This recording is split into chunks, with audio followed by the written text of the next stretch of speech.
the beat. My hybrid body shakes, swaying to the beat. My hybrid body shakes, swaying to the beat. Drums of my fathers, of my ancestors. Drums of my fathers, of my ancestors. Play on and on and on, on and on, on and on. Drums of my fathers, of my ancestors. Drums of my fathers, of my ancestors. Play on and on and on, on and on, on and on.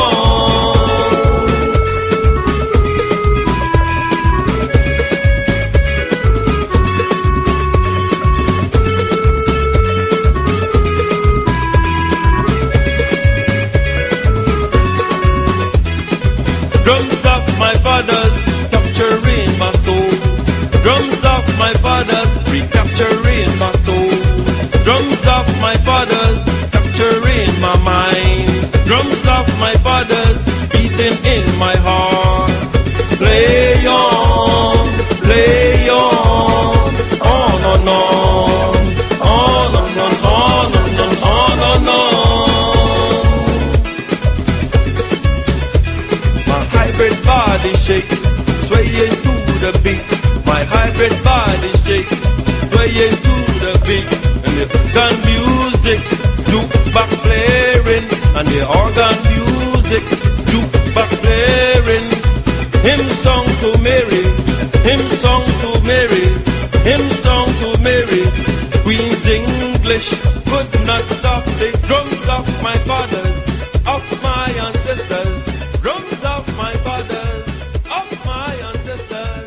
Drums of my fathers, of my fathers, rumbling in my bones. Earthen music. Drums of my fathers, beating in my mind. Jukebox blaring.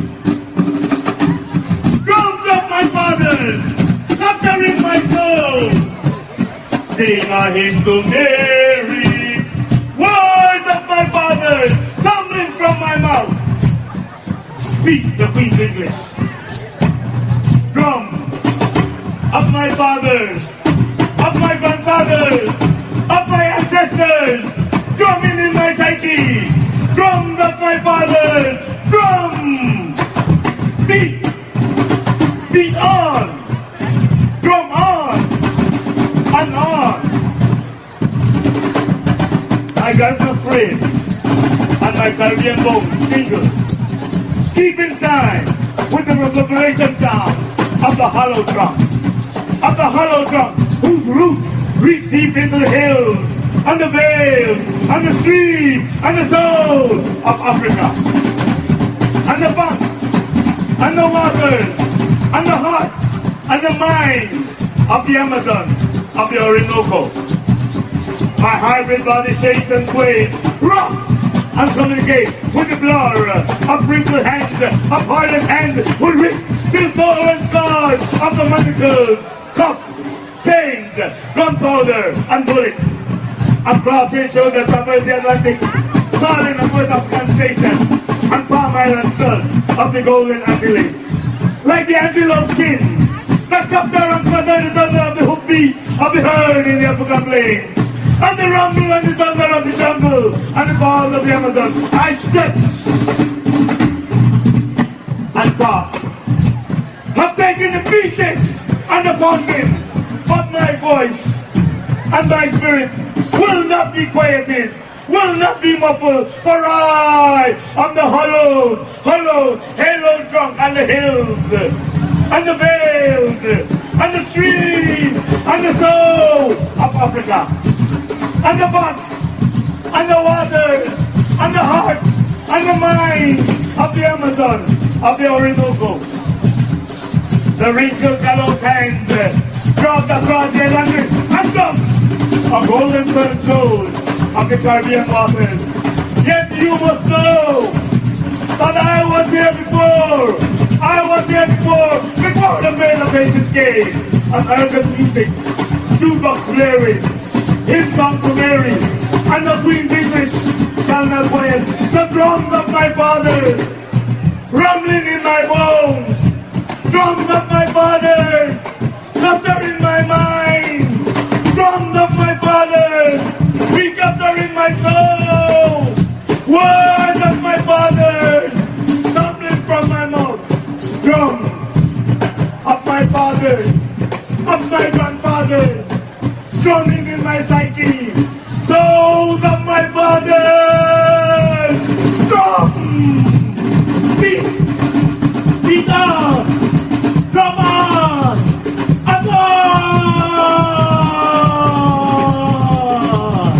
thank you.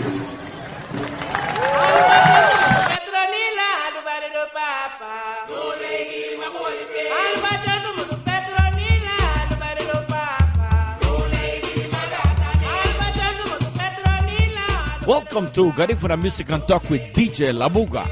We present our weekly radio show every Wednesday from 7 p.m. to 9 p.m. We have interviews from Aurelio Martinez to Consigo, Gado Nunez, Gloria Osiris, Lord Agustin. Garifuna Music and Talk with DJ Labuga brings them all to you on our weekly radio show. Listen live on your home computer, smartphone, iPad, and notebook. Every Wednesday, 7 p.m. to 9 p.m. Don't forget to check us out on Facebook through Ronnie Figueroa. Also on TuneIn, if you don't have the application, download it for free. Welcome to Garifuna Music and Talk with DJ Labuga.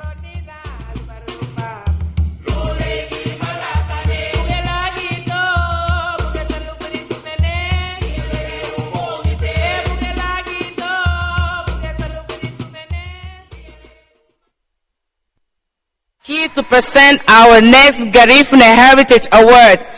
Please give it up, Mr. James Lobel. Welcome to the stage. All right, ladies and gentlemen, this is Garifuna Music and Talk with DJ Labuga. We are live and direct every Wednesday from Long Beach, California through www.radiocentroamerica.com and www.lmb.com radio in New York. Tonight is a very special night. We have a very dear person to our heart. E. Roy Cayetano was born in Barranco, Toledo District in Belize. He is an educator, a linguist, and an anthropologist who has contributed to the preservation of the Garifuna culture through the People's Garifuna Dictionary and has served as a consultant in the effort of the government and the Garifuna people of Honduras to develop a Garifuna language program for the schools of that nation. He is also committed to the collection and preservation of songs, as well as the promotion of various aspects of the culture. He is the author of the poem that we opened the show with, Drums of My Fathers. What a powerful poem, which is one of the better-known Belizean poems. On May 18, 2001, UNESCO recognized the Garifuna culture as a masterpiece of the oral and intangible heritage of humanity. This designation means that it is an important culture, that it should be preserved, promoted and celebrated. Then National Garifuna Council NGC President Roy Cayetano spearheaded the compilation and submission of the candidature file to UNESCO. Mr. Cayetano has also served as a Secretary General of the Belize UNESCO Commission, Chief Executive Officer in the Ministry of Rural Development and Culture, and Chief Executive Officer of Culture in Belize as a Senator. Mr. Roy Cayetano, busuti na lu adamuri gunyo to, witi achulrini honsung anigu, nayanuha yagie Long Beach ugunye, luma sasamu werie Roy Cayetano, dangriga gien, sasamu werie Roy Cayetano mabuiga. First of all, I would like to thank you.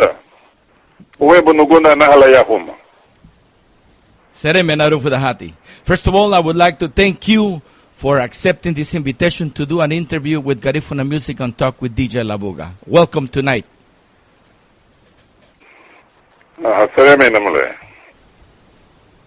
Thank you, Arufudahati. It is a great pleasure to have you here tonight in front of thousands of listeners, not only in Los Angeles, California, but also in New York and in Central America as well. We have listeners in the island of St. Vincent and the Grenadines. And of course, through the beauty of technology, we are able to reach to many homes, and in this case, many Garinagu homes. Homes of Garifuna people who are listening tonight. Welcome to our show. We promise to deliver a very, very detailed show about the work that Mr. Roy Cayetano has been doing throughout the years. So let's open with a welcoming Garifuna Arufudahati. Let us give us your blessings tonight.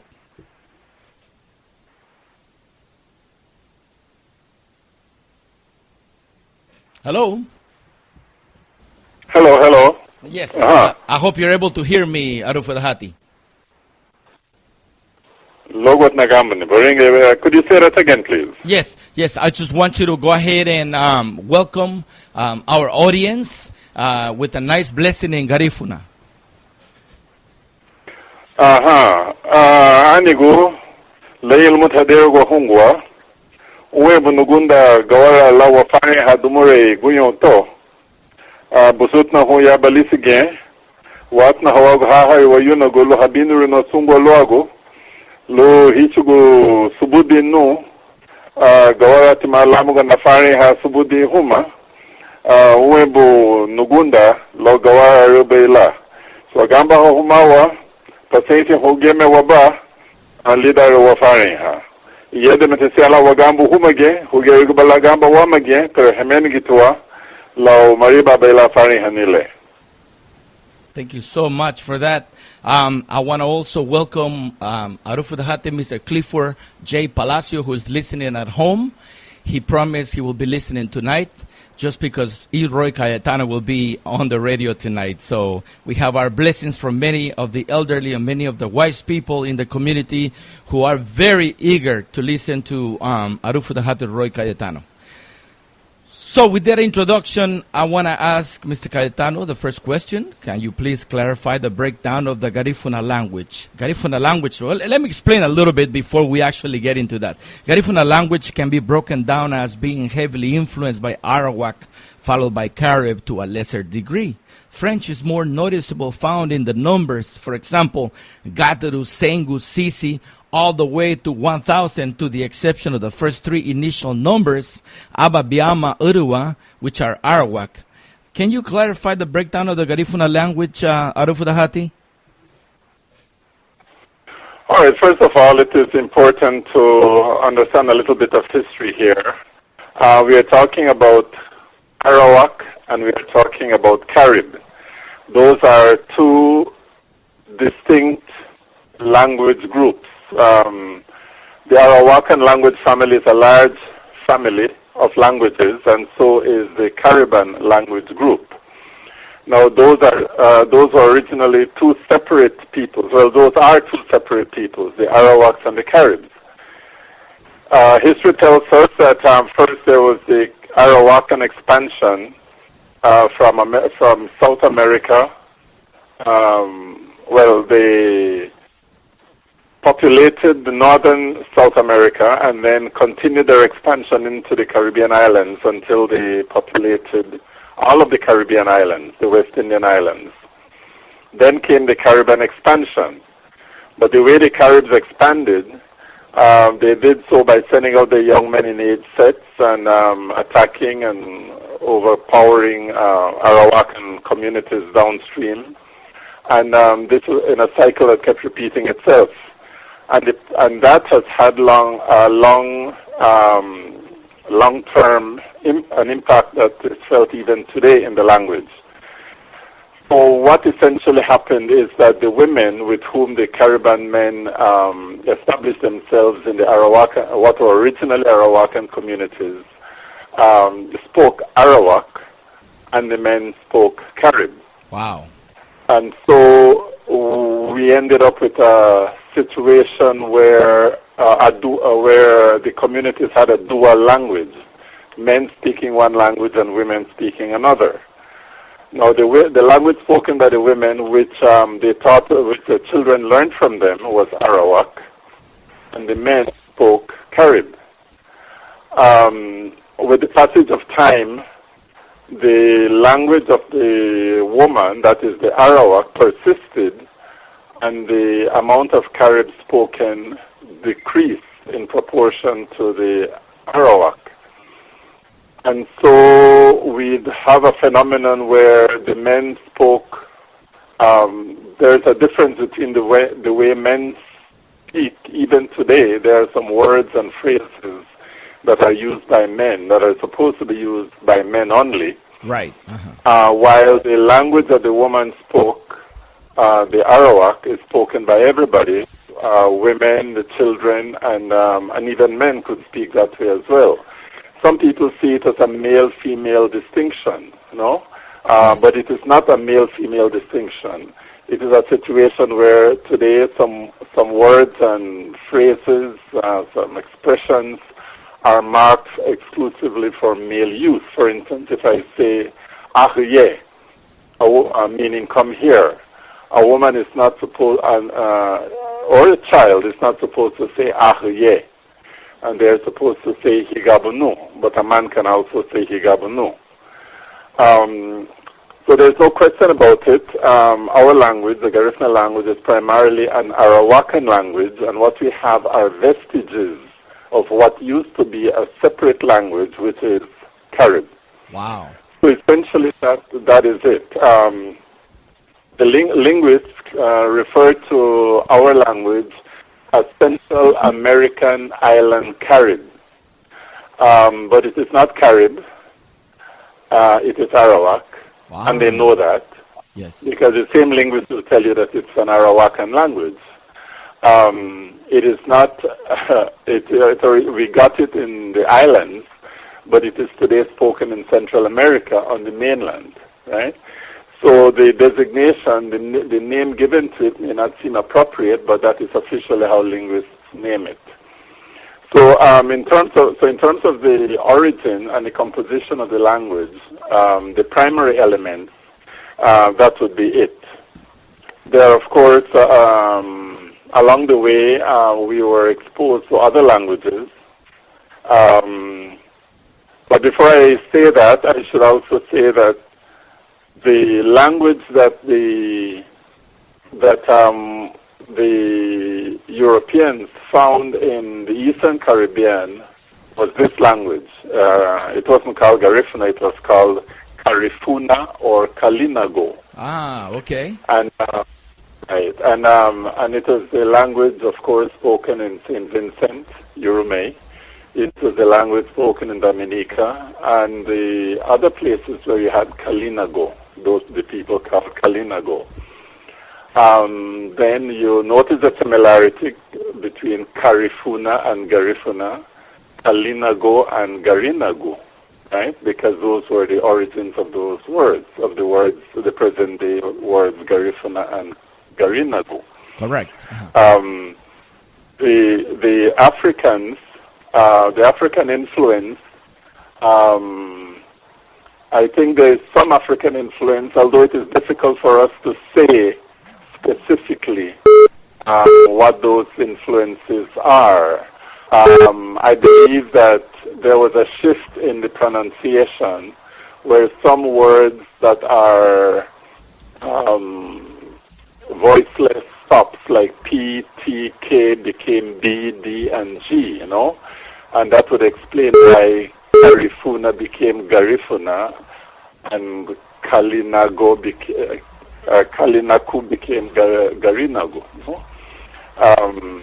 So there was that influence, but like I said, we are not familiar with West African languages, and therefore it is more difficult for us to identify elements that may have found their way into the language. Correct. We have an easier identifying European elements that have found their way into the language.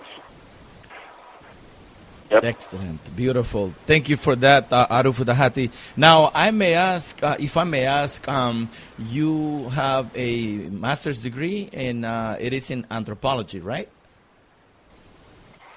In linguistics. And linguistics, beautiful. Yes, that explains all of that, distinctions that you make between Carib, Arawak language, and of course, Africa, since you mentioned that, and it is been written that there is very, very few African words found in the Garifuna language. Arufu Dahati, in your opinion, what is the best approach in teaching people how to speak the language? We are faced with a dilemma at this point in time where a lot of our children are not learning to speak Garifuna. There's many exceptions, of course. You know, there's many places that are really emphasizing the teaching of the language. For example, in Dangriga with Gulisi School. But can you give us your intake on that? What is the best approach in teaching our children how to speak the language? Well, the best approach to learning any language really is immersion. You notice that children growing up in a particular community where they hear a language spoken on a regular basis learn it without any effort. That is still the best way to learn a language. If you can take a child and plump him, so to speak, into a Garifuna community, he will come out of there learning language. True. Unfortunately, those situations are not as common as they used to be. Those contexts, no? Because we have a good bit of erosion, linguistic erosion, in a lot of our communities. You don't hear as much Garifuna as you would like to hear, even though they are supposed to be Garifuna communities. So what has to be done is to try as much as possible to simulate that situation, because if you're learning a language, you have to bear in mind that a language is intended to be used. Yes. It isn't something to just hear. You're supposed to use it, and so any approach to teaching Garifuna should, or any language really for that matter, should bear in mind the primacy of speech. You need to speak. You need to talk. You need to speak. You need to use the language. Only so would it make sense. So you also have to create situations that require the use of the language and that will exercise whatever skills are acquired. We also need to bear in mind that there are separate language skills. You need to hear the language. You need to, then there is, before you can speak, you have to hear. And so you have to, that way you learn to master the sounds and to understand meaning. And then there is speech, speaking. You have to speak the language, you have to use it. And those are, listening is a passive skill, speaking is an active skill. But speaking is primary. So you need to create opportunities for the use of the language in speech. Right, right. Then, of course, we are in a modern age. Our ancestors just listened and spoke, but we need to go beyond that, and so reading and writing become important. Again, reading is a passive skill. Writing requires more knowledge, more ability. Writing is an active skill. So those are elements that need to be built into any language program in today. But not to forget that listening and speaking, the use of the language in speech is critical. Of course, if we are going to read, it is very important that we have reading materials, and that is something that we need to continue to work on because there's a dearth, a scarcity of Garifuna language learning materials. So we need to get all our people who have an interest in producing materials and to share those materials so that they become easily available to our people everywhere, who are interested in learning. Yes, indeed. Of course, when you learn the language, you shouldn't ignore the culture, because language is one way of communicating culture, transmitting culture, expressing culture. And we like music, we like to sing, and so I think that especially for a language like Garifuna that is used to transmit a vibrant culture, rich in music and song and dance, it makes a lot of sense to utilize songs as a means of learning the language. Yes. You learn to just like when you're in primary school, elementary school, you learn nursery rhymes, and they help to help you to get your tongue around certain words. When you're learning English, you learn nursery rhymes. Yes. You may not understand them at first. They're fun. But you learn to pronounce the words. You also learn certain sentence patterns, and as you develop, you may learn what they mean if you did not learn them originally when you first learned the nursery rhymes. But it helps to stamp in certain sentence patterns, certain structures in your mind, and makes it easier for you to learn later. Besides that, our songs are a lot of fun. If you can sing and dance while you're learning, that makes the learning all the more interesting. Oh, yes. And easy. Yes. Yeah, definitely. I want to send a big shout out of the heart. I want to take a little break. I want to send a big shout out to Jerry Castro Cayetano, who is listening in Washington, D.C. Dale Ogaldes is always tuning in and listening to our show from Chicago, which is very cold at this moment, and a lot of the people from New York. Also, Bernardo Guerrero, who is listening in the, that would be the Gulf area, Louisiana. And he was trying to get in through a phone call, but I will give him a call as soon as we're through with the interview. So, Bernardo Guerrero, thank you for staying tuned to our show. We have Arufo Dahati E. Roy Cayetano tonight with us. This is Garifuna Music on Talk with DJ Labuga. We're live from the studios in Long Beach, California, through two very, very popular radio stations, Radio Centro America and LMBRoots.com radio. Thanks to Jonathan Silva for making this possible with LMB Roots Radio, which has a big, big backing of the Garifuna music. Also, big shout out to Cecil Gutierrez from Punta Gorda town listening, as well as many, many other people. So let's get back to the teachings of Arufo Dahati Roy Cayetano. Very nicely put the way you said it. I, as a student of the language, I have learned through music, through immersion is very important. I think that, and what really gets me is the fact that I don't speak the language every day. But when I am out there on the weekends in the community, I do force myself to speak the language. I try to write it, and of course, at my age, it's not that easy, but it's doable. I am dealing with it the best way possible, and trust me, people, if you're interested in learning the language, there is not a lot of materials out there, but there is also materials, for example, the People's Garifuna Dictionary, which is available online, which was written and published by E. Roy Cayetano as well. So let's continue with the questions here. So a lot of people think that many words in French, Spanish, and English are also part of the language, of the Garifuna language, but a lot of people also find that to be a problem.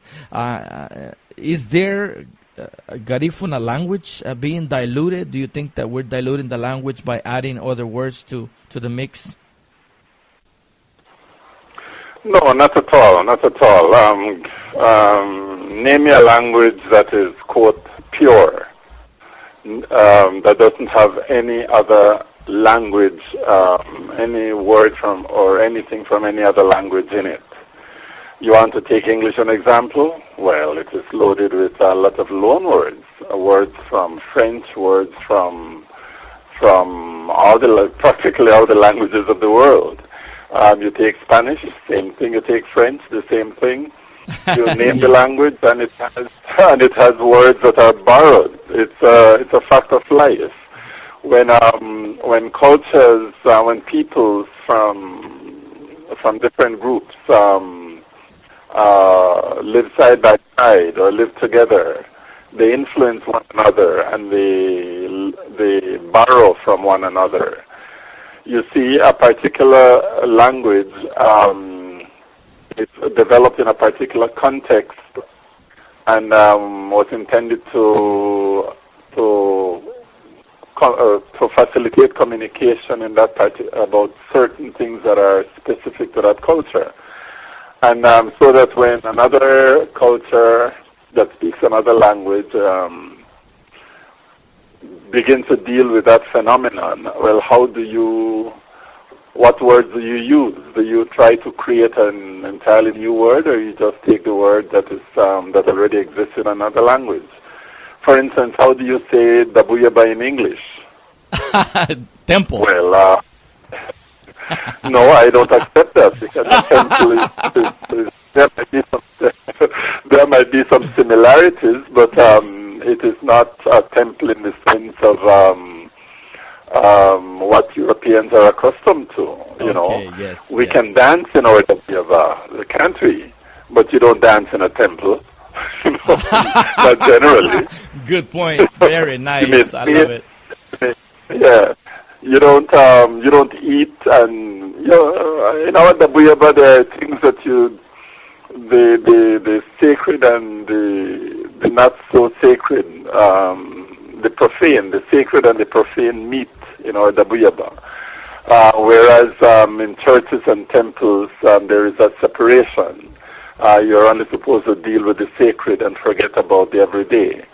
So, if you're talking about the Dabuyaba in English, temple doesn't do it. Right. No word captures it as well as the Garifuna word Dabuyaba. So if you're expressing a Garifuna idea, and in this case we're talking about the Dabuyaba, we are talking about Dugu, for instance, or Chugu and that kind of thing. You don't need English words for that. Yes. So yes. Similarly, we borrow from other languages, and they help to enrich our language. So I wouldn't worry about delusion, because no language is pure. I know there are some brothers and sisters who are worried about that, and but even as they worry about it, they continue to use loan words. Even though they try to avoid it, they do. Yes. And sometimes we use words that are borrowed and we don't even know they are borrowed, you know. Yes. It wasn't until I started studying French that I learned that there were so many French words in loan words in Garifuna. Words like abindira, to bless, abulesera, to hurt, to wound, funedere, window, you know. I remember my father saying, you would say in the old days, Barube sesilira no. Bring me that chair. Wow. The word sesi comes from the French. We speak about fure udero. Besetnan you de fure. That's fresh fish, fure. That comes from the French word for fresh, fure. Wow. particularly when I borrow a dory because I don't have one and I want to go fishing, I borrow a dory from my friend. I go fishing with it, and when I come back, I need to go to Furedo Guriera. Guriera. I need to go to Furedo Guriera, the Furedo for the dory. Fredo comes from fredu, the cost of, from French, you know. Now, Garifuna people would normally think of those words as loan words, but they were borrowed from another language, you know. Good point. I want to shout out my friend Dr. Bernardes. He is another person who's done a lot of work with our language.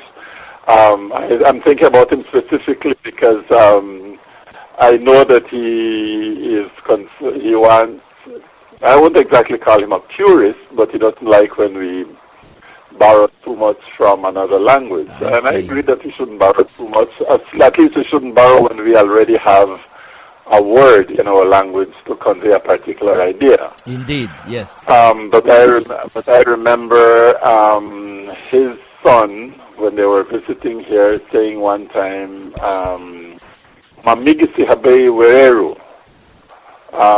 In other words, don't mix our language. Don't put in other words from other languages into our language. Right. Now, when you think of the word that you use, "Mamigisi habei," "Mamigisi habei," don't mix. Don't mix our language. So that's already a mixed word. You caught him. Catch 21. And there's another thing too that when I was doing some work with my friends in Honduras, they were preparing to teach Garifuna in the schools. Yes. They felt that many of the things that I said, many of the explanation solutions I gave to problems, particularly,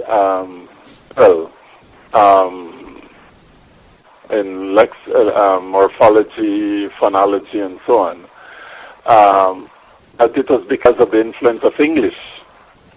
They did not understand that you can look at a language and derive its phonology without reference to any other language. But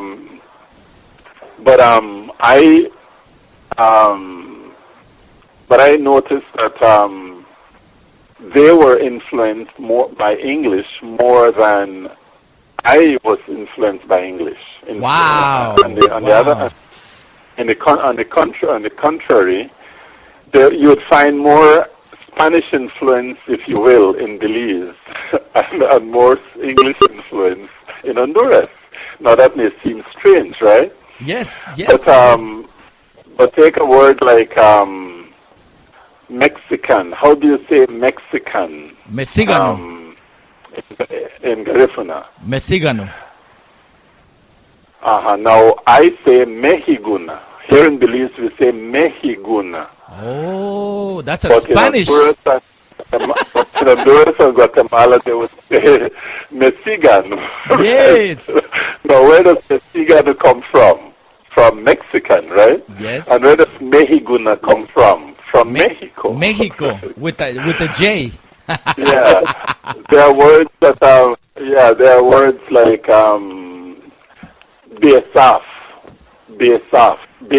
Hadagin, Garingirite Garifuna.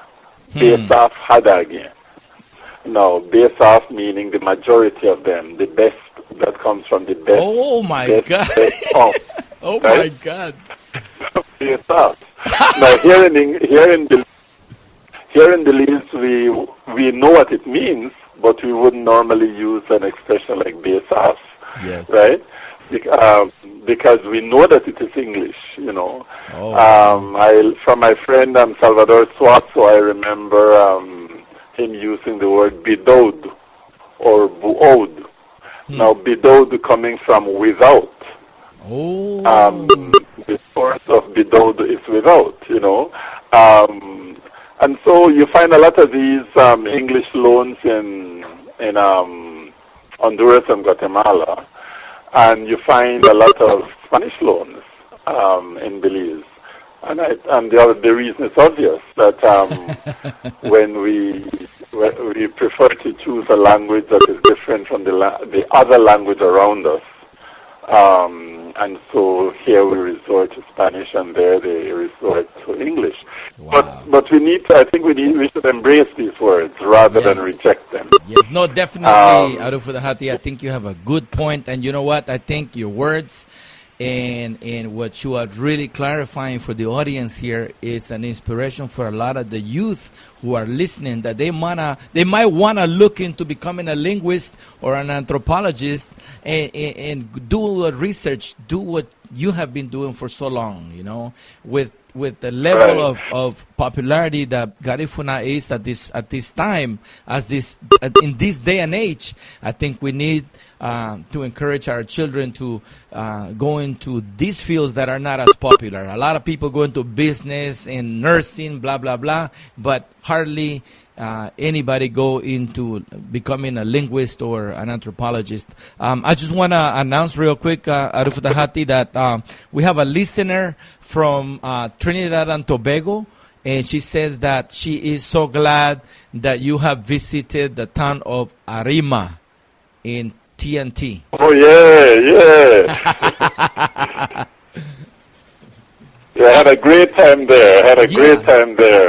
In Arima. We saw the pictures. We followed you. We followed you. Santa Rosa. Yes, we followed you on Facebook. And so tell us about the trip real quick. We don't want to get off from the subject, but I think that's important to know the fact that you went and reconnected with the cousins of the Garifuna. Yes, it was a rich spiritual experience, and we Garifuna people from Central America were well represented, along with people from Guyana, Suriname, St. Vincent, Dominica, you know, and it really demonstrated our oneness, that we are one in spirit, that we share a lot of things, including a rich spirituality.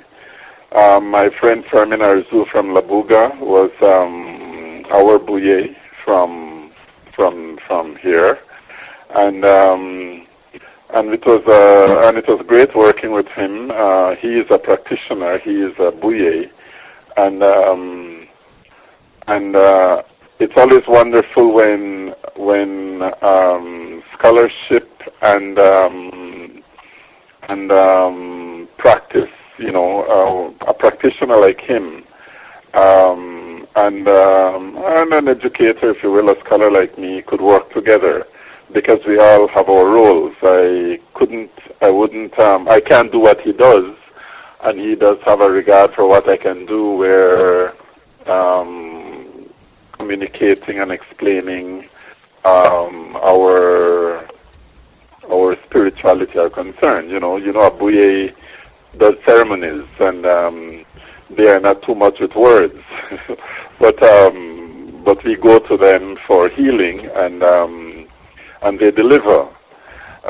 So they lead the words to other people who they have confidence in to do it, and so Fermin and I were an excellent tag team. You know Fermin Arzu from Labuga. Oh yes, of course. He's a very good friend of ours, Mr. Fermin Arzu, who might be listening tonight.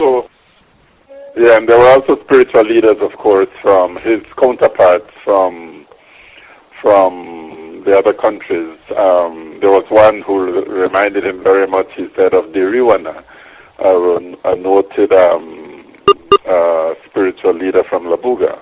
Yeah. I see. Yes.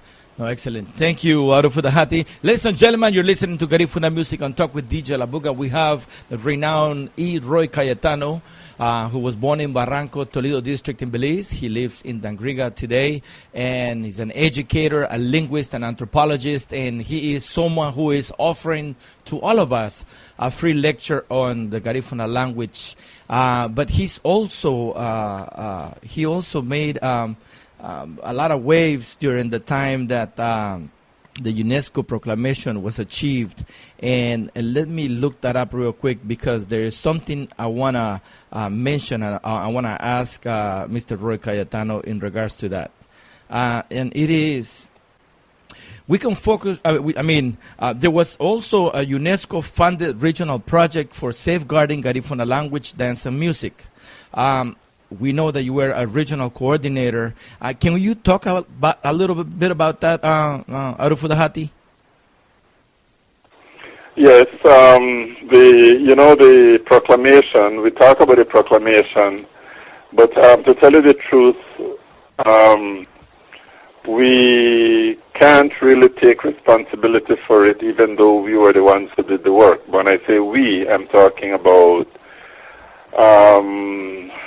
our esteemed friend, late friend, Andy Palacio. He worked for me in the Ministry of Rural Development and Culture at the time. My brother, Marian Cayetano, and myself, we really did the work to get the proclamation going, the candidature file going. So I will not take sole credit for it. I was the leader of the pack.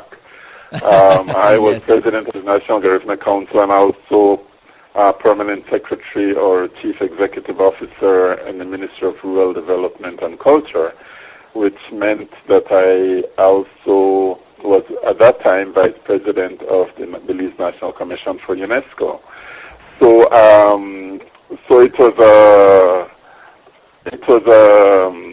it was strategic, really. It was a convergence that doesn't happen all the time. Right. So it was all this.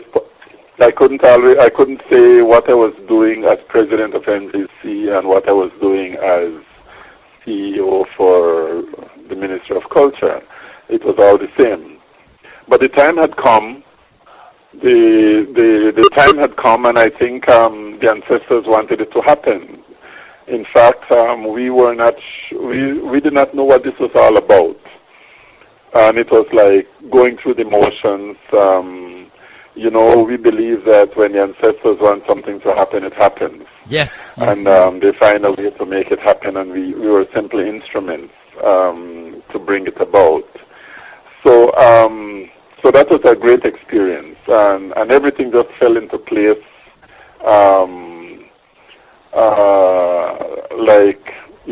When we in our ceremonies, sometimes ancestors say they want a gawamu, a turtle. And you might say, well, where will I find this gawamu at this time? The aduga to go out, and it's like the gawamu is there tied waiting for them, no? Yes. The spiritual, the divine interceding. So I think we see the hand of the ancestors, the hand of the Great Spirit in the proclamation. When it happened, I think the people in Labuga in Guatemala understood it after it was announced better than we did. The government didn't, because of the Belize-Guatemala issue. Guatemala as a country was reluctant to support it at first. Right. While Honduras and Nicaragua quickly came on board. Oh, wow. But the people were behind it 100%. And so the country, the government had to come on board because I suppose the pressure from the people, and they finally realized that this was something good. So kudos to my brother Marian and our late colleague Andy Palacio. They did a lot of the work. What the proclamation meant was that Garifuna language and dance was recognized as an intangible masterpiece, an intangible heritage of humanity, which meant that humanity, all of humanity, have an obligation, according to UNESCO, to assist in the preservation of these things, Garifuna language, dance, and music. They belong to us, but they also belong to all of humanity, and so the world has a responsibility to assist in preserving, safeguarding, promoting, and so on. Oh, wow. And so it was that, several years later, it didn't happen immediately, but several years later, there was a UNESCO-funded project after it made a lot of noise that nothing was happening. And this was a regional project to safeguard language, science, and music. And it involved Guatemala, Honduras, Nicaragua, and Belize. Mm-hmm. I was the regional coordinator, but each of the other countries had a national each of the countries had a national coordinator. Mike Poloni at first, and then Dativa Martinez from Belize was national coordinator. Mario Ellington from Labuga, from Guatemala, was the national coordinator for Guatemala. Salvador Suazo was the national coordinator for Honduras. And Ken Sisambola, the head of AGANIC, the Garifuna organization there, was the coordinator for Nicaragua. Yes. So a good bit of work was done, and some studies were commissioned, and some materials were produced for use in schools, and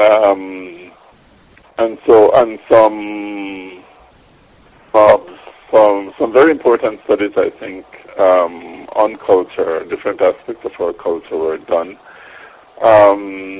There was also support for a national festival. In our case here in Belize, we can say that the Habina Hawanaragua that has been going on now for a few years, which is a competition, a Wanaragua competition, is in a way an indirect offshoot of that. So I think it's time for another regional project because it's been a few years since that happened. And I think we should all get together from our various countries to put pressure on UNESCO so that, or other agencies so that they can fund it. Yes, it seems like to be like a mountain of work. I know there is a lot of writing, there is a lot of getting together, and that means money, that means time. But like you said, when the ancestors come through, you know, things happen, and things happen for a reason. So bless your heart, Arufudahati, for all the work that you have been doing throughout the years. I know that a lot of people don't see the work that you do, but the ones that do really appreciate what you do in conjunction with the other Garifuna leaders in the diaspora from Nicaragua all the way to St. Vincent. Today, as we know it, there is a project going on of the reacculturization in bringing the language through this wonderful program that it's spearheaded by Trish St. Hill from New York. She is from actually from St. Vincent. She has been bringing, she's been bringing James Lovell back to back to teach the children the language through songs and music, and of course Erika Zuniga and Miss Vernon and other talented people. This year, Carlos Domingo Alvarez will be going right along Georgette Lambi right here from Los Angeles. Of course, Georgette is from Dangriga and Carlos Domingo Alvarez is from Cristales, Trujillo in Honduras. So things are happening. Excellent. Yes. Yes, yes. So my next question, Arufudahati, is going back to the language. Or is there anything that you left out on the proclamation that you want to add? No, it's just that I think that a lot of people recognize how important it is, the designation. And you know what? One thing I always say, in jest but serious at the same time, is that the Garifuna Proclamation was the first ever UNESCO proclamation of intangible cultural heritage. Wow. Did you know that? I didn't know that. Can you explain, please? I didn't know that. Well, it was, we were on the very first list. And if you look at that list, Belize was is number one. That proclamation is number one. And it might be a function of alphabetical ordering because Belize is early in the alphabet. Okay. But nonetheless, even if it is because of alphabetical ordering, when you look at the first list, Belize with the Garifuna Proclamation was the very first. Wow, that is amazing. Well, it's something to take into consideration, something to observe. Right. Thank you once again to our listeners who are checking in. We have people from all over the United States checking in. It is so crazy here on this side of the computer because there is so much going on the screen that is driving me crazy. But I am trying to read your greetings. We have so many people who want to speak to Roy, but because of the time constraint and the fact that it's a long distance call, it's very difficult.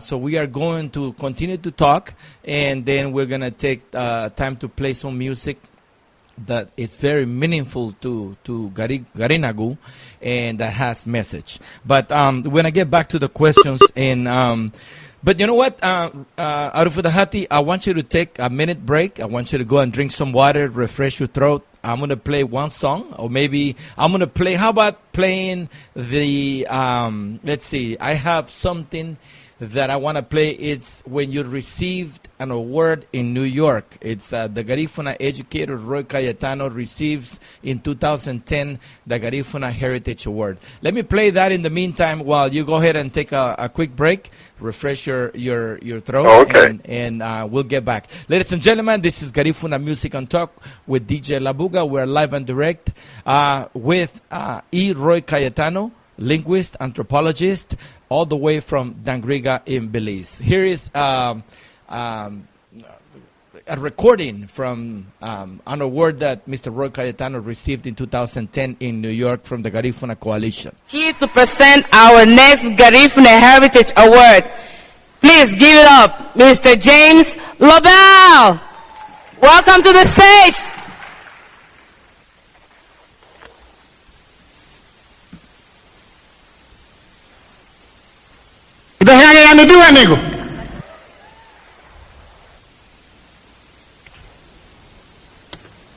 On May 18th, 2001, the United Nations Education, Scientific and Cultural Organization, UNESCO, proclaimed the Garifuna language, music and dance a masterpiece of the oral and intangible heritage of humanity. This would not have been possible without the National Garifuna Council President, Mr. Roy E. Cayetano.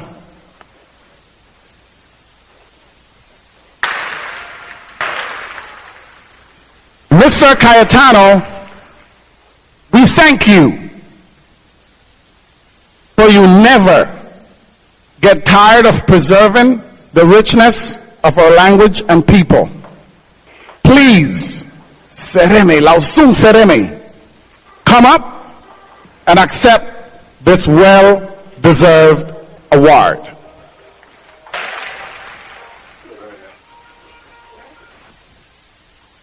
Tutna Lua Damri. Ogien, Biseta Nichuga Sereme Lu Ogient. Setnega Nichuga Sereme Hon Hahari Wayunagu. Age Hayina Yamba Waba. Waida Hamali Uma Waba. Wagete Lu Waibugu Lida Hagudarigi. Wage Lu Yurhani Hayumaha. Adiga Alaga le walaga tebe hamage mama wa wagirg bagda hayen habaha lube hayabi warig wasanig wabaya uwe wamuti ule derege rube won luwagda hani haba luwarihi lumagumu chagula italia lube geti alaga le lanina wafie wereru weremoha sule igirube wam amuria gwanmutu lu hidera guniwa bida liura hono alaga le lo weida guduniwa lu magumu chagula duwe wa mutile kenaria gune haba wabanya mamarga haba warahi haba halube hayabi warigi Ladies and gentlemen, first I would like to give thanks to the Great Spirit and to the spirit of our ancestors. Also, I would like to give great thanks to the Garifuna Coalition USA Incorporated for its accomplishments. I would like you to bear in mind that the proclamation of March 11th to April 12th of Garifuna as Garifuna Heritage Month is not a mean achievement. It is extremely significant, and it should not be lost on us. So Garifuna Coalition, thank you very much for that.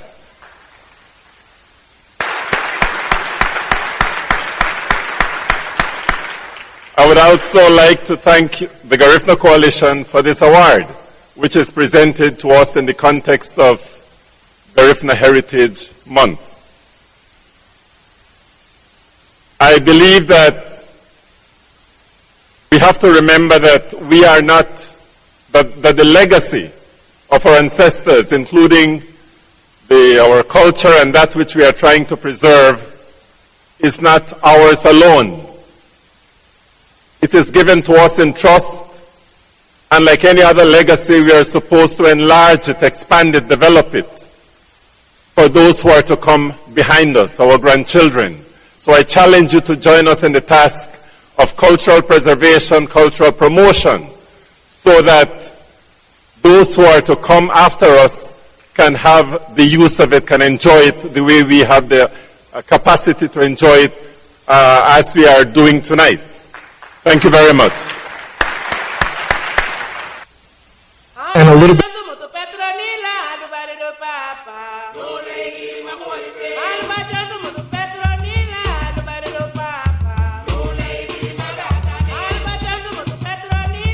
Welcome to Garifuna Music and Talk with DJ Labuga. We present our weekly radio show every Wednesday from 7 p.m. to 9 p.m.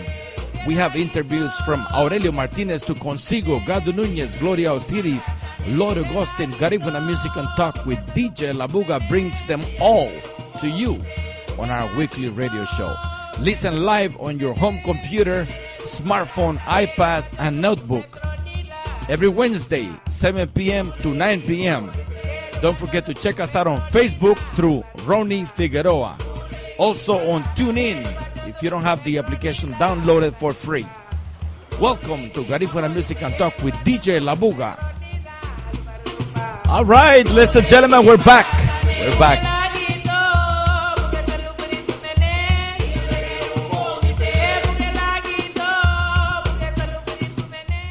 Well, we're back out of the Hati, and I have a message here from Jerry Castro, who sent us a text. He says, can we use the proclamation in the United States to support language programs in right here in the 50 states? With city and state budgets in place today, with city and state budgets, of course, shrinking, and also expanding at some level, I got the news, says Jerry, while working with the Attorney General by Felix Miranda, that we could do something about that. What is your answer to that question, Arufu Dahati? Can the proclamation be used to support a language program here in the United States? I don't see why not. I don't see why not, because what it is an endorsement from UNESCO. It is which is a world body, you know? Yes. An arm of the United Nations, right. Okay, Jerry, there you have your answer, Jerry. Let's get together. Let's get busy. Since you are doing all the lobbying in Washington, D.C., you have strong organizations that could support you in New York, Los Angeles, all over the United States, and, of course, in Central America and in St. Vincent and the Grenadines with the Garifuna Heritage Foundation. You have authored and published the People's Garifuna Dictionary in Belize. Where can people buy this dictionary? For those of you who are listening, who are interested in buying this wonderful dictionary, which I own, I use it almost every day, you know, to enrich my vocabulary. Where can people get it, Arufu Dahati? Well, it had been out of print for a while, and so recently we invested in a print run, which we received just a couple of weeks ago, 2 weeks or so ago. So we have a fresh stock of the People's Garifuna Dictionary available by contacting me. Yay! All right, people, you hear it. We got fresh new books and brand new books again. Beautiful. Yeah, these are a reprint, really. I'm working on an next edition, but that would take a while more. I don't think the work on that will be done until sometime next year. But in the meantime, we've been hearing the calls for the dictionary to be available, and so we got this print run so we can satisfy the demand for the time being, yes. Okay, beautiful. So, ladies and gentlemen, if you want to contact Mr. Roy Cayetano, he is on Facebook as Roy Cayetano. And of course, if you would like to give any other way to contact you, go ahead. Arufudahati, email, telephone number, I don't know. You let us know how you want to be contacted. Yeah, roycayetano@gmail.com. Very easy. roycayetano@gmail.com. Okay, so you heard it, people. R-O-Y Cayetano, Roy Cayetano @gmail.com. Also, you could also visit him on Facebook. And of course, inbox him or, send him a message on his profile. He should get it. He's active on Facebook every day, so I always see him there. Busy. You can also get in touch with Gulisi Museum, which is also on Facebook, Gulisi Museum. Gulisi Museum at gmail.com as well. Oh, okay, beautiful. So, Gulisi School, since we're talking about it in Dangriga, serves as an example to follow by other communities such as Guatemala, Honduras, Nicaragua, and even St. Vincent and the Grenadines in order to reinforce the preservation of the language and culture. What would you like to see done with respect to that, Arufudahati? All right. When I was in Arima last year, I was asked to speak one of the first nights of the events. And my message initially was that we have to take control of the education of our children. We cannot just leave the education of our children to others. We have to take control of the education of our children. If we don't do that, then they can be given an education that is not exactly what we want, no? So each of us in our communities, in our countries, have to look and study the system and push the boundaries a little in the direction that we want, rather than simply acquiescing to what our children are being dished out. Yes. So that is what we did in Dangriga. And Gulisi really is a beachhead. It's a start. It is by no means the end for us here in Belize. We had been hoping for the existing schools to pay more attention to our language, the knowledge of our ancestors, as opposed to focusing exclusively on the languages and knowledge of Europe, which is what the traditional schools, the existing schools have tended to do. Of course, we realize that the government has its requirements, and so we have to find a way to satisfy the requirements of the government while at the same time delivering the kind of education that we believe our children should get. Yes, including in that education the language, the knowledge, and the skills of our ancestors, of our people. Yeah? So here it might be instructive to look and see how, to share a little bit about how we did it here. Here in Belize, we have a dual system of education. They call it a church-state system, but that was actually, it's a partnership between government and voluntary agencies, although the main voluntary agency that government partners with here are the churches. We are not a church. The National Garifuna Council is not a church, but we are a voluntary agency, and we have in our organization people who have operated at the highest level of education, in the education bureaucracy. For instance, I was Deputy Chief Education Officer for many years. We had the late Agustin Flores, who was a former president as well, who was principal of Ecumenical High School and Ecumenical Junior College. Phyllis is, was a principal of Ecumenical as well. So we have people in the organization who, and I'm not just naming a few, there are lots of people who have had experience operating in the highest levels in education bureaucracy. Right. So we put the pressure on, we insisted, and it wouldn't take no for an answer, and so government decided to partner with us. And so we manage the school. It is our school. We deliver the government curriculum, but not just that. We also deliver our curriculum, which includes attention to those things that I said were important to us. Yes, yes. And so, and the result is that we have a school where children are happy to be Garifuna, and you should see the pride with which they wear their school uniform, which is actually Garifuna attire. And because externals are also important, you know. Yes. They have done extremely well in showing off Garifuna here in Dangriga. For instance, the last year and again this year, they were champions of Junior Hadinha and Aragua. Yes, I read that. Yes. Yeah,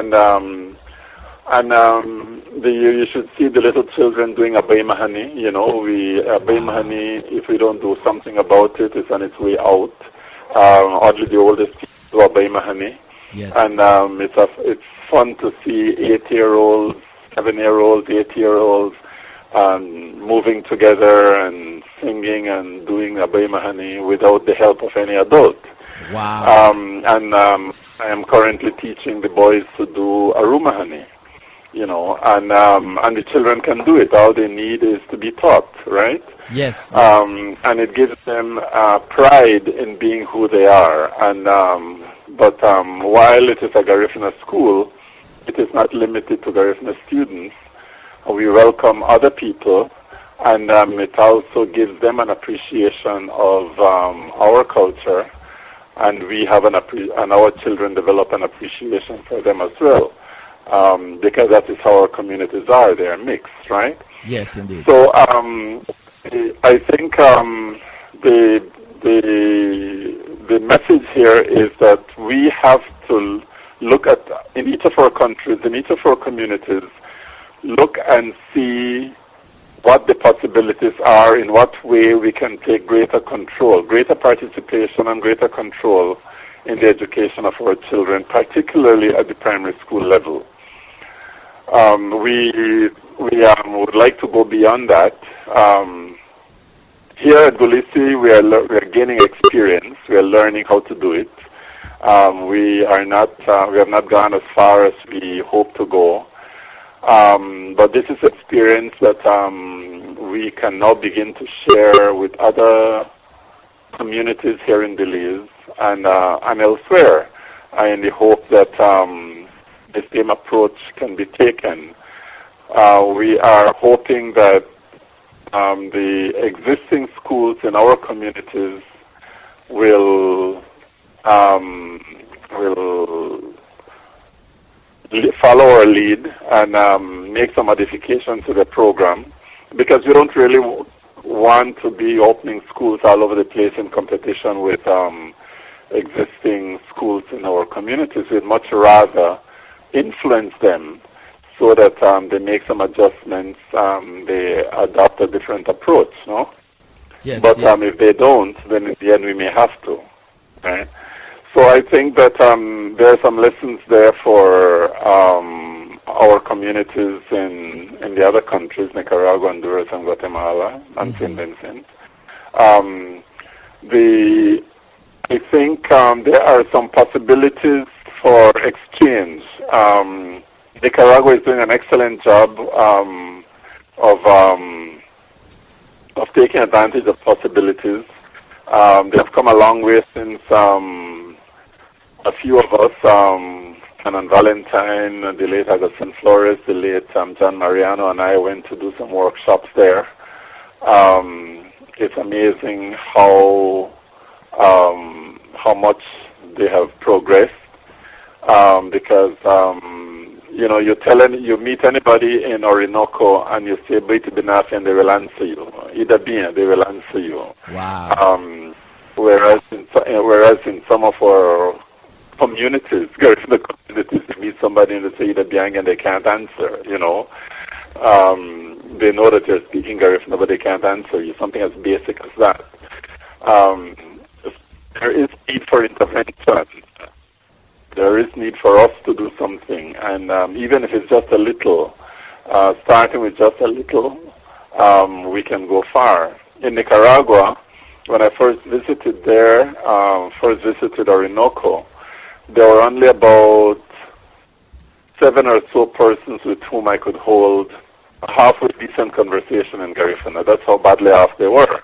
Wow. But they were very, very aware of being Garifuna. They were proud to be Garifuna. They regretted that they had lost so much, and they wanted it back. And because of that desire, they were able to do a lot, a whole lot, with the little that they had and the little that they could get from friends abroad, from other countries. Yes. I'm encouraging our organizations in the other countries for us to use the Central American Integration System, SICA,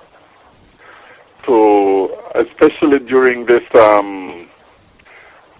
decade for Afro-descendants, to open some windows, open some doors, that we can get some assistance, some support from that regional body. Because for one thing, there is they have recognized the territorio of Garifuna. The idea that there's a Garifuna territory, even though our lands are non-contiguous. They are not one continuous stretch of land, But SICA has recognized that el territorio of Garifuna as a development area in Central America. So development entails many facets. It's not just economic, so cultural, so we have to capitalize on those possibilities. Very nice, Aruf. Thank you for that. And of course, as you know, there is a Garifuna language school in New York, as well as the one that we run through GAHFU here in Los Angeles. We love the concept. I think it's a great idea what Golesi is doing, and I think that we need to pay a visit and maybe observe with our own eyes what's going on, because like you said, it's not only about teaching the language, but you are teaching the children to be Garifuna, from the way a Garifuna person lives, from the fishing, from the agricultural aspect, from the economic aspect. I think it's important, as well as to teach the spirituality, which is also part of it. So I really want to congratulate your wife and the people involved in running the school and the government of Belize for sponsoring to a certain degree. I hope they are sponsoring, since they are demanding certain curricula to be taught. Of course, I believe and I hope that they are also funneling and channeling some funds into the school, right? Well, it is a grant-aided school, just like the vast majority of schools in the country where government pays the salaries, no? And we also get some assistance with school buildings on when they are requested and their request is granted.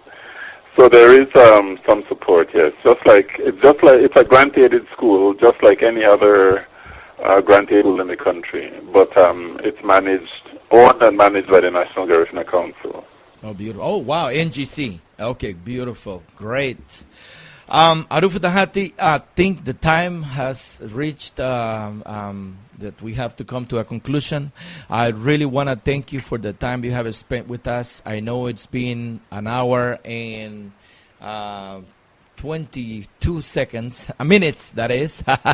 It's been a long time, and I know it's late. Time flies when you're having fun, eh? No, I understand that you are 2 hours ahead, and it's real late in Belize.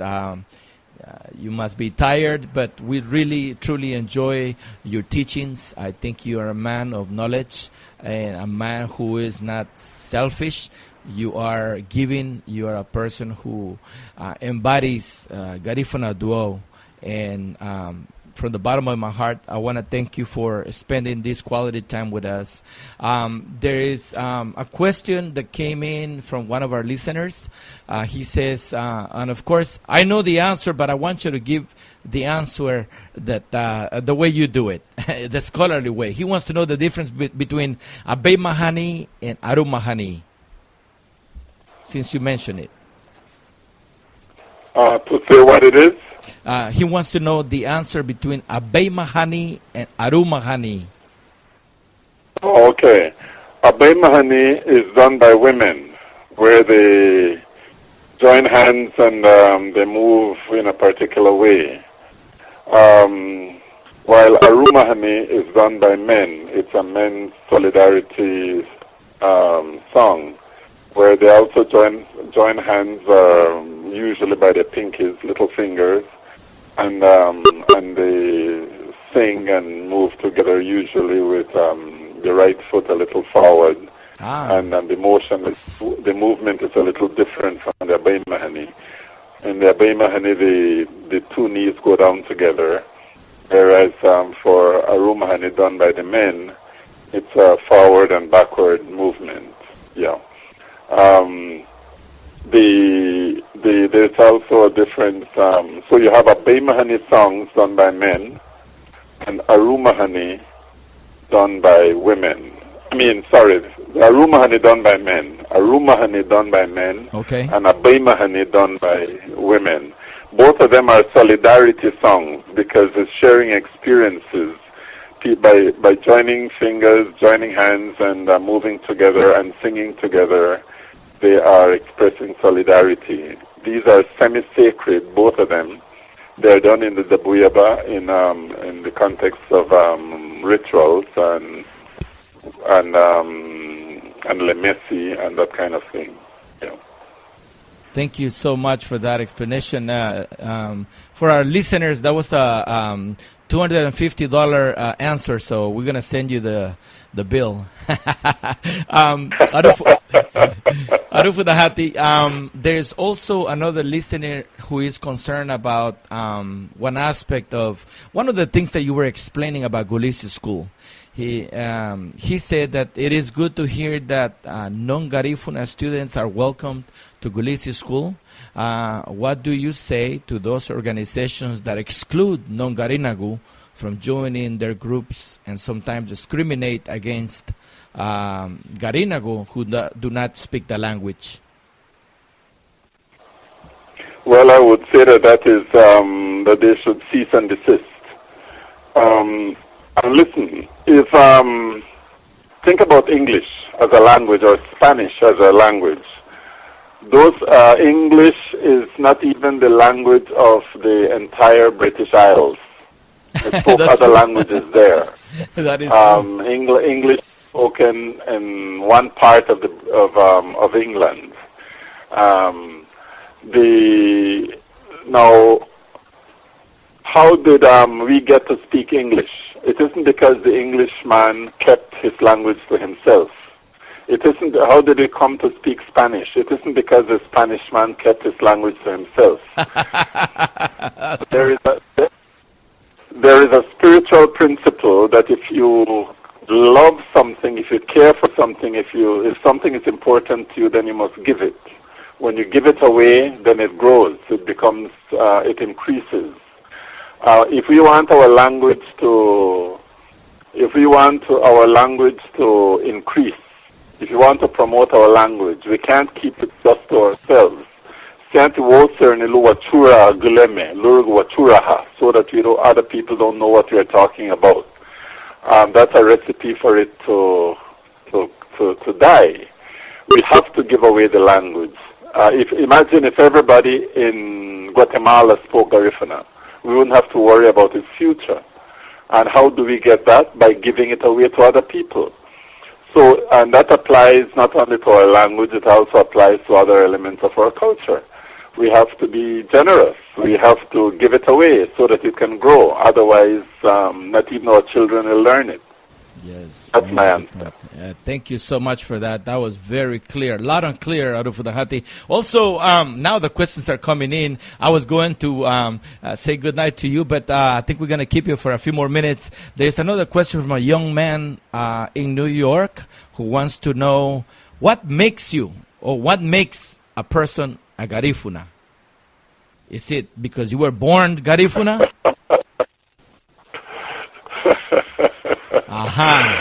Well, I remember Don Justo Mena in California. Yes. He was married to an American woman, and I heard and understand that some people resented her, and that her answer to them was because she was operating as a leader in the Garifuna community. That her answer was, "I am a Garifuna by choice. You are a Garifuna by birth. So I am more Garifuna than you." Oh, wow. Oh, my goodness. Okay. Well, no, really. But on a serious note, if people want to identify with us and they want to be one of us, why should we exclude them? It is the same answer like, it's the same answer like for the previous question. We should be more inclusive. We should open our doors. My little village, Barranco. If you went to Barranco to school in Barranco and you say that you're Barangona, we'll say, yeah. We'll not say where do you come from. If you're prepared to identify with our village, then we accept you. And so even though the village is a small village, we have a lot of Barangona all over the place. And it's a little village that has had tremendous influence in this country because of that openness. On the other hand, you have some larger communities that are more parochial, and they want to exclude others. And even though they are large, in some ways they are small, you know? Yes. And I think we have to be open.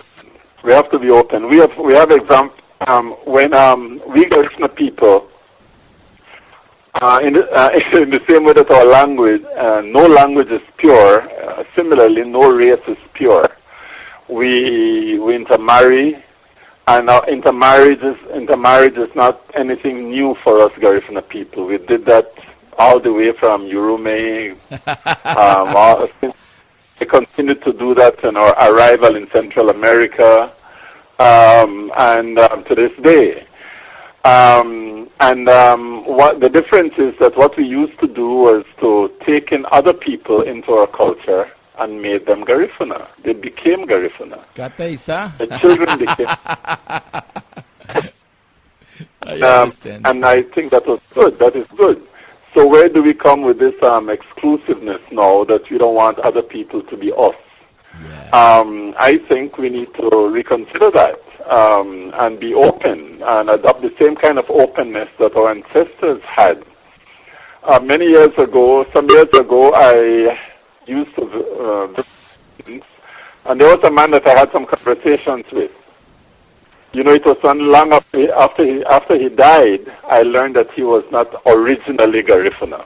Ouch. Wow. That man visited speak to in Garifuna. He was not born Garifuna, but he had become Garifuna. So why should we not allow other people who want to become Garifuna to become Garifuna? It means that if we think that a Garifuna person should speak Garifuna, and the person wants to learn and is making an effort to learn, then that's good, isn't it?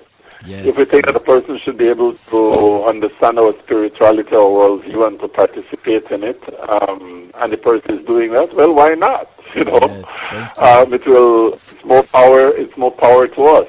I certainly don't believe in keeping people out. Yes. I think sometimes people who come in will be more enthusiastic, more zealous in preserving and promoting Garifuna world than some of us who were born into it. Right. So in that case, I think why not?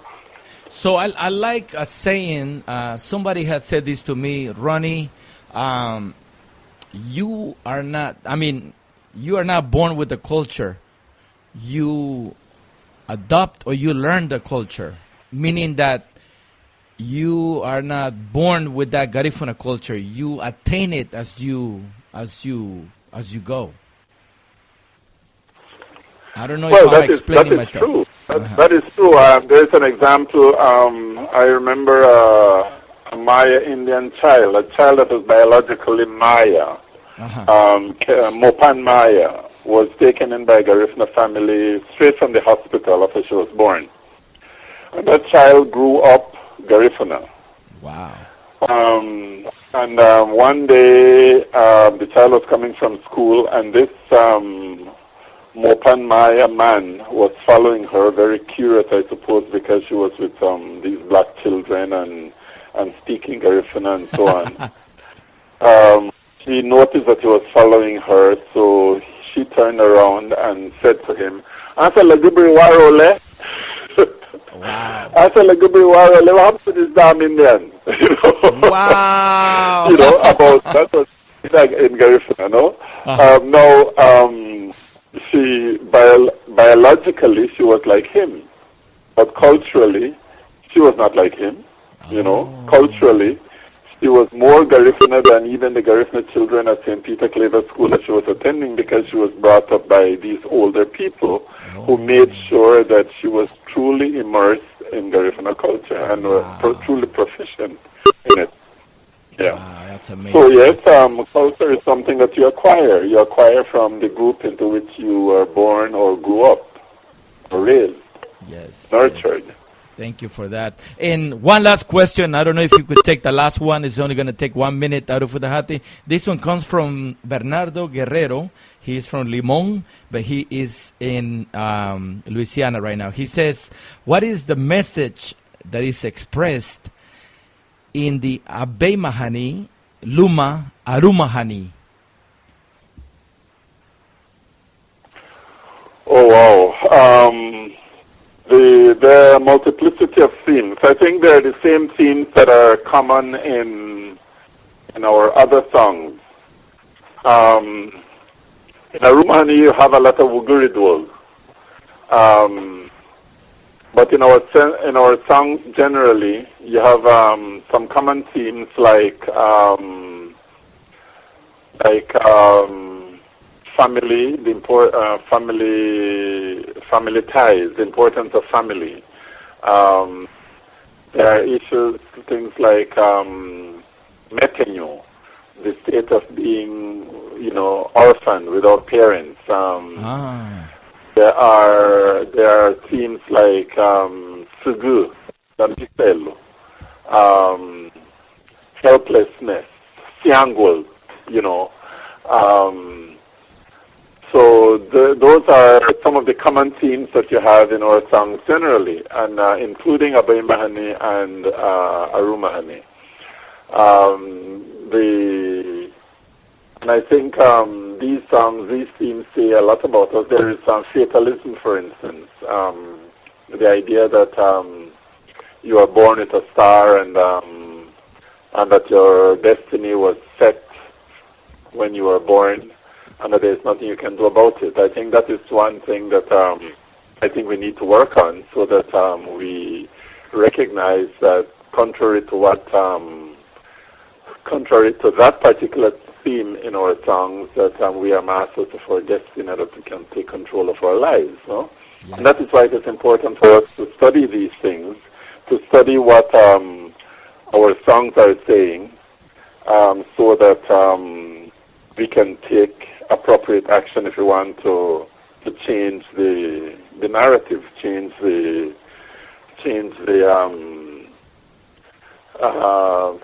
cultural DNA, some aspects of our cultural DNA, if you will, no?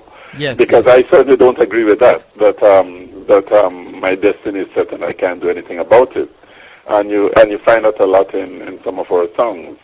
We are not as helpless as you think we are. We do have power, and we have to learn to exercise that power. Yeah. Thank you so much for that, Arufudahati. I want to wish you a good night, good evening, to you and your family. Many blessings from our listening audience. All the love.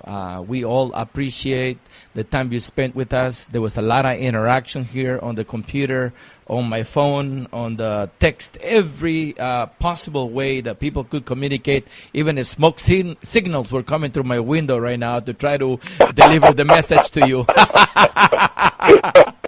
It was beautiful. I loved it. Thank you so much.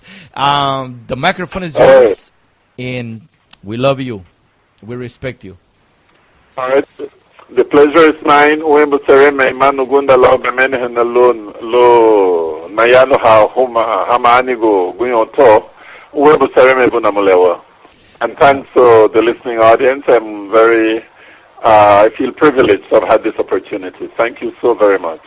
Thank you, Arufudahati. Ladies and gentlemen, this is Garifuna Music and Talk with DJ Labuga. We just had the wonderful Mr. E. Roy Cayetano, linguist. I could say it all, but we already heard it. He is the man of the hour. Now, the music that will follow is music of meaning, music of substance, a music that inspires people like Roy Cayetano, music that inspires people like me, and that will inspire you tonight. So thank you again. We shall continue with good music, music of meaning. This is Garifuna Music and Talk with DJ Labuga.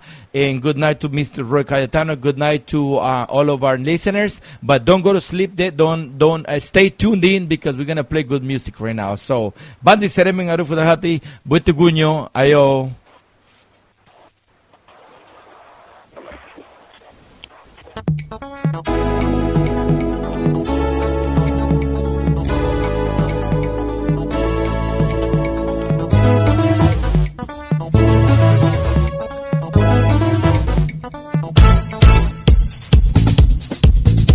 Agamba humanatia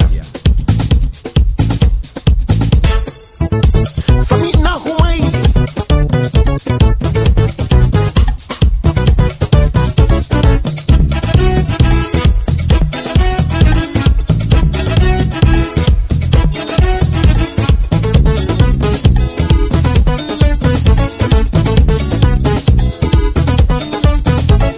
Feridi wa mali yurumai wa feridi de raza balisi Feridi wa mali yurumai wa feridi de raza balisi Samina humaisa numada go Samina humaisa ni duweyo Feridi wa mali yurumai wa feridi de raza balisi Feridi wa mali yurumai wa feridi de raza balisi Samina humaisa numada go Samina humaisa ni duweyo Daya mali muwa Daya mali barawa Gamala lilida kurede Habulida kumadi Samina humaisa numada go Samina humaisa ni duweyo Daya mali muwa Daya mali barawa Gamala lilida kurede Habulida kumadi Samina humaisa numada go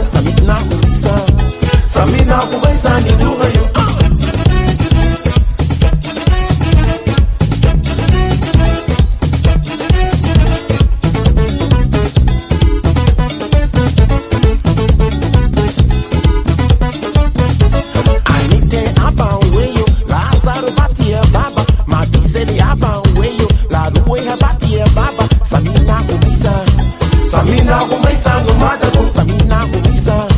Samina kumesa ni duheyo. Lite apa weyo. La sarubati ya baba. Madiseli apa weyo. La ruwe abati ya baba. Samina kumesa. Samina kumesa no mada ko samina kumesa. Samina kumesa ni duheyo. Kaya mali muwa. Kaya mali barawa. Kamala lilida purende. Kahabulida kumadi. Samina kumesa. Samina kumesa no mada ko samina kumesa. Samina kumesa ni duheyo. Kaya mali muwa. Kaya mali barawa. Kamala lilida purende. Kahabulida kumadi. Samina kumesa. Samina kumesa no mada ko samina kumesa. Samina kumesa ni duheyo.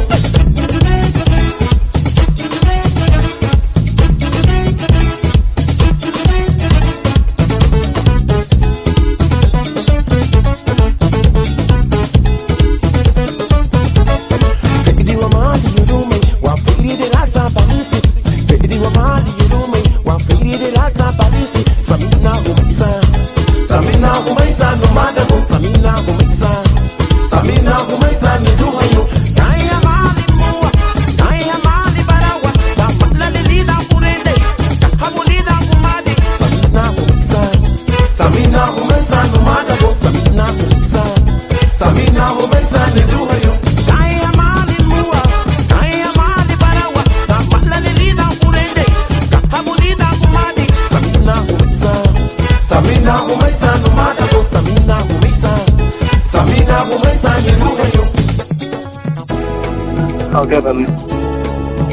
Okay, ladies and gentlemen, this is Garifuna Music and Talk with DJ Labuga. Tenemos en la línea a uno de los líderes Garifuna también, que se encuentra allá en el Golfo, por allá por Luisiana, al señor Bernardo Guerrero desde el Limón, Honduras, pero está residente aquí en los Estados Unidos. Señor Bernardo Guerrero, Buitiguño, Ida Beña Abuti.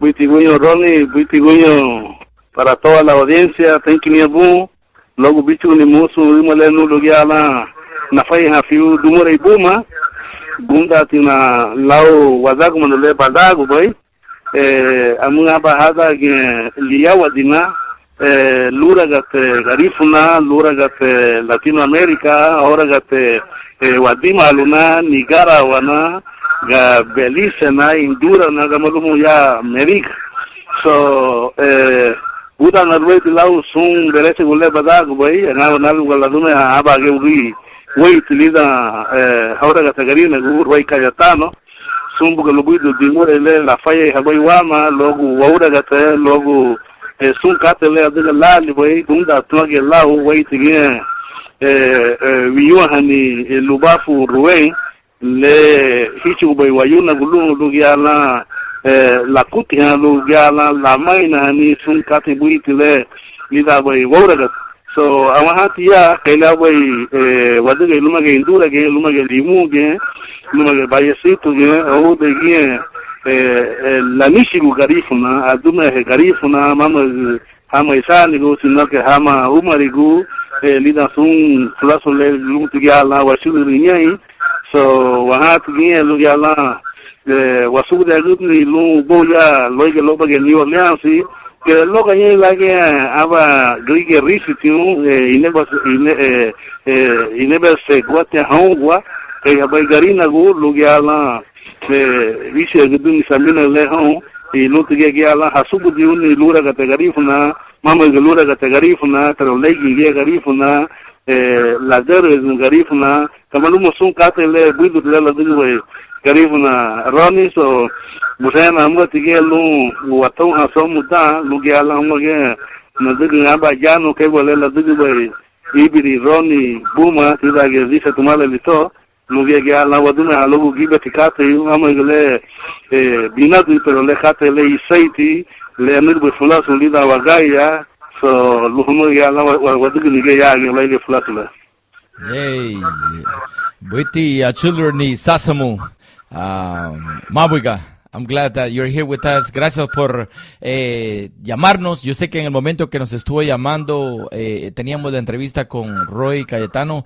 y de hecho queremos hablar un poco en español porque había mucha gente que estaba protestando mientras que la entrevista se estaba llevando a cabo porque muchos de ellos dicen, bueno, no entendemos el inglés, queremos que hable ya sea en garífuna o en español, pero el problema con nuestra gente garífuna es de que son trilingües, entonces hay que jalar un poquito para acá, un poquito para allá o en medio. Entonces, pero nos estamos comunicando y gracias por todo eso. Qué lindo. Escúcheme en el teléfono. Ajá, right. Escúcheme en el teléfono. No escuche la transmisión porque si no hay un delay. Mejor ponga oído aquí a su teléfono para poder comunicarlo más inmediatamente a Arufu Dajate y Bernardo. Sí, que es importante, Ronnie, porque como tú dices, estamos en un país multilingüe. Aquí se habla todo tipo de idioma y nosotros tenemos ese privilegio de hablar el inglés, de entender el español, de también el cantar en garífuna. Todo esto nos enriquece a nosotros como también como latinoamericanos, porque también yo sé que esta audiencia está diseminada en toda Latinoamérica, es posible que a nivel mundial. Es importante pues que tengan ese conocimiento de estos mensajes que se está hablando y también para que ellos se apropien y puedan también hacer alguna pregunta sobre alguna inquietudes como lo que se estaba haciendo durante estaba hablando el compañero Roy. Sí. Pero es importante, por lo tanto pues eso pues nos fortalece nuestra identidad también, como decimos, no solo como garínago, pero como latinoamericano también, ¿verdad? Sí, Lida Dan. Queremos mandar un saludo muy cordial también para el señor Fermín Arzú, que nos escucha donde se encuentre. Fermín es uno, como dijo Roy Cayetano, uno de nuestros bueyes allá de Labuga, Livingston, y yo sé que él está presente esta noche escuchando la transmisión y pues fue mencionada muchas veces por Roy Cayetano en ese viaje que hicieron a el área de Santa Rosa, Arima, allá en Trinidad y Tobago, durante una visita que tuvieron una reunión con toda la gente indígena de esa región, ¿no? Que son prácticamente primos, sobrinos y familiares de los Garinagu, porque son isleños, son parte del Caribe también. Así es de que, señor Bernardo, un abrazo a la distancia.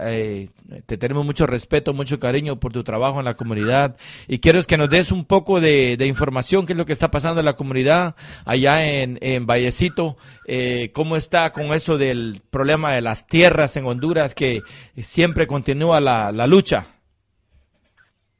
Sí, definitivamente la lucha está abierta y los movimientos también cada día crecen, cada día surgen, los movimientos juveniles, los movimientos de las personas adultas y así como los problemas también surgen en las comunidades, ¿verdad? Yo creo, Ronnie, que en todas, creo que no estoy equivocado, yo creo que la mayor parte de nuestra problemática en Honduras surge a raíz de la tenencia de la tierra y también tiene que ver con el corredor de lo que es el tráfico de los narcotraficantes también y que Ajá. Entre cada día está dejando muchos lutos en las comunidades garífunas donde no solo se matan los narcotraficantes entre ellos mismos, pero sí los niños también son afectados por esta situación, la juventud, la adolescencia.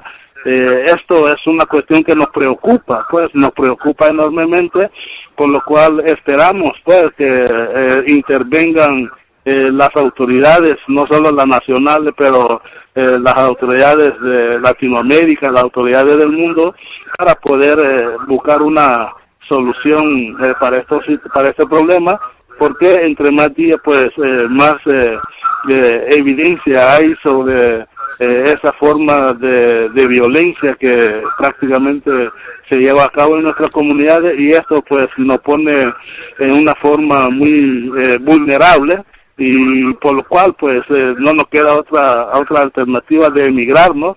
nuestra comunidad, aunque a veces creemos de que es como que si fuera un plan para despojarnos de nuestro territorio, porque también el Estado mismo pues tiene ventajas, tiene proyectos para desarrollar nuestras playas y nuestras comunidades.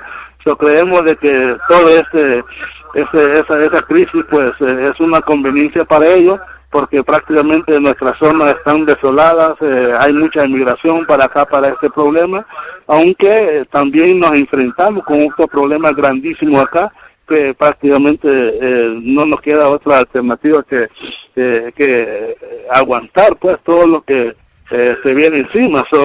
A mí me gustaría, como decíamos Ronnie, que tuviéramos un espacio un poco más amplio, no sé cuándo pudiera ser, tal vez en el próximo mes, tal vez en la primera semana, donde podemos también interactuar con algún otro compañero también que podemos manejar un programa tal vez por 1 hora o 1 hora y media, ¿no? Claro que sí, el programa está a la orden y podemos hacerlo dentro de un mes. Usted me avisa qué fecha va a estar libre. Tiene que ser un miércoles, 7 de la noche, hora de Los Ángeles, y podemos hacerlo. Así es de que gracias al señor Bernardo Guerrero por estar con nosotros. Una palabra más, Bernardo.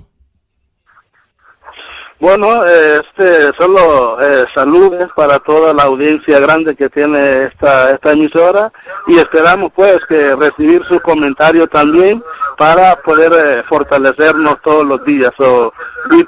Hermano Ronnie, para tu esposa, para tu hijo, espero quizás poderte visitar muy pronto ahí a Los Ángeles como lo habíamos hecho anteriormente, ¿no? Claro que sí, caballero, es bienvenido aquí a nuestra casa. Y hablando del tema de las tierras que están siendo abarrotadas y queriendo ser reposeídas por otras entidades, hay un tema que voy a poner que se llama Not for Sale, no se vende. Este tema es de Andy Palacio y es para reforzar el mensaje que nos acaba de dar a Sásamo, a Bernardo Guerrero de Limón, que se encuentra ahora residente en el área de Nueva Orleans. Esta es la siguiente melodía que vamos a tocar para sembrar esa semilla de que la tierra garífuna no está a la venta. It's not for sale. Thank you so much, Bernardo. We love you. Bungi Buma and Buitiguño.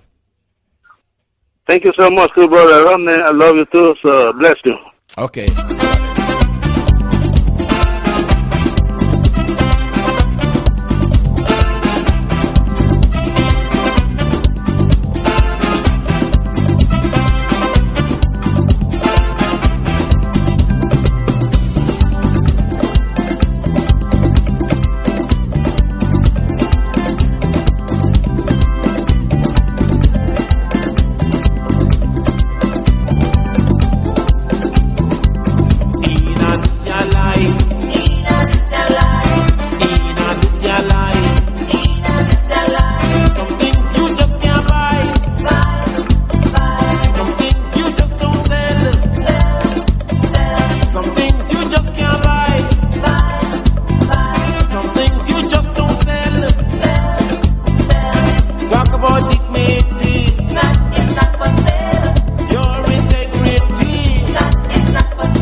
so that now you no look for your people them.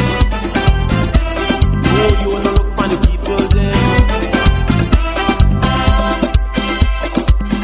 In this your life. In this your life. Some things you just can't buy. Some things you just don't sell. Some things you just can't buy. That is not for sale. That is not for sale. That is not for sale. That is not for sale. That is not for sale. Oh no, it's not for sale. That is not for sale. Oh the almighty dollar. That is not for sale. Oh the almighty dollar. That is not for sale. Selling this, selling that. That is not for sale. It's not for sale. That is not for sale. Oh no, it's not for sale. That is not for sale. Oh no, it's not for sale. That is not for sale. You're listening to Garifuna Music and Talk with DJ Labuga. Welcome tonight.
Ladies and gentlemen, you're listening to Garifuna Music and Talk with DJ Labuga. We're live from the studios in Long Beach.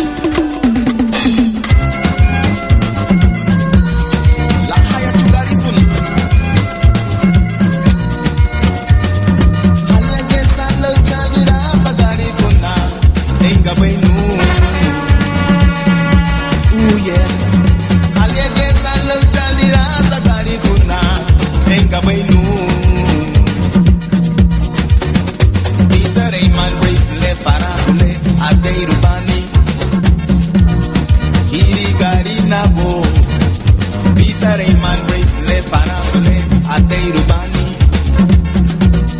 Iri Karina Go Dari Egini Nabu Dumurei Ligia Lusumi Boy Karina Go Dari Egini Nabu Dumurei Ligia Lusumi Boy Karina Go Alright. Oh yeah. Mabule ida wa mai, tia wanasi uhaya. Mabule ida wa mai, tia wanasi nito nei buganari go. Habiongari na go. Ai nei buganari go. Ah, rete manere tere. Peter Eman Brace Parasole Adeirubani Iri Garina Bo Peter Eman Brace Parasole Adeirubani Iri Garina Bo Gari Egini Nago Dumurei Ligali Sunubay Garina Bo Gari Egini Nago Dumurei Liga Lucy Boy Garina Go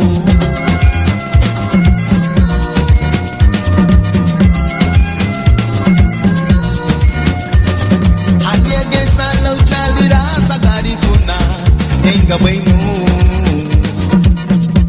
Oh yeah Hadi Gesa Lo Chalira Sagarifuna Enga Bainu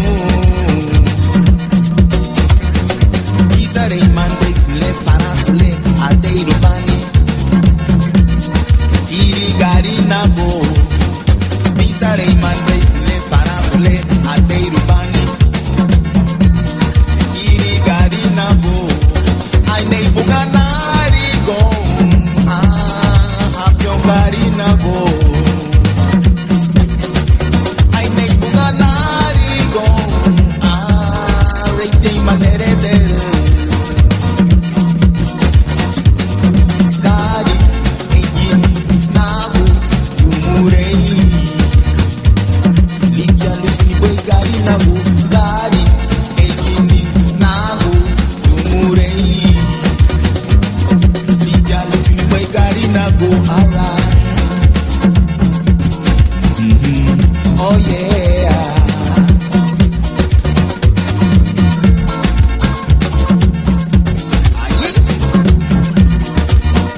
wahaya duwa di walida basu wagi ni hadong nino arsu ni hawamada chokola Butigunyo. ni hange wamada chompi wo bagata uligida la lugira. We'll see you next week. Next week, people. Weri ku dikay pali na bor.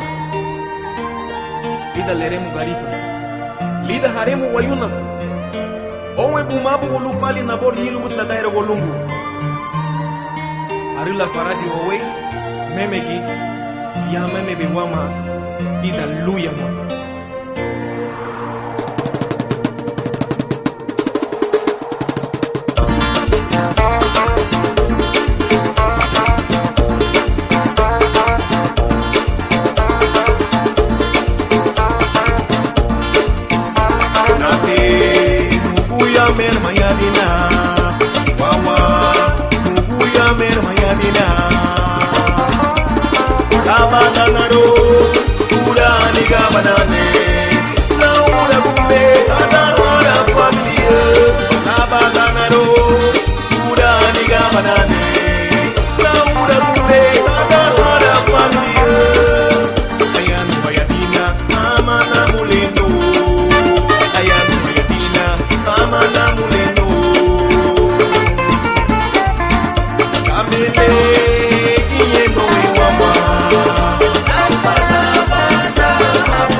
Welcome to Garifuna Music and Talk with DJ Labuga.